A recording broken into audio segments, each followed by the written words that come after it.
नमस्कार, मी हुमा सय्यद. माय टीव्ही मराठी 24 तास मध्ये आपलं स्वागत आहे.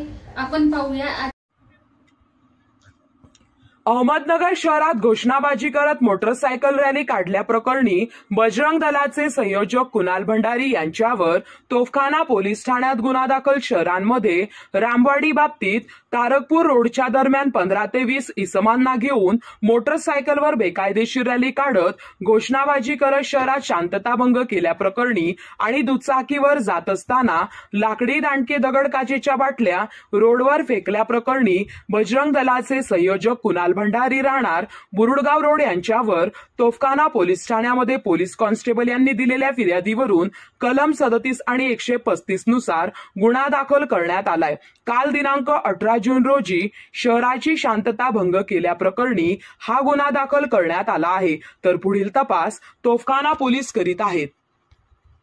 आमच्या YouTube चॅनलला आजच सबस्क्राईब करा, बेल आयकॉनला दाबा.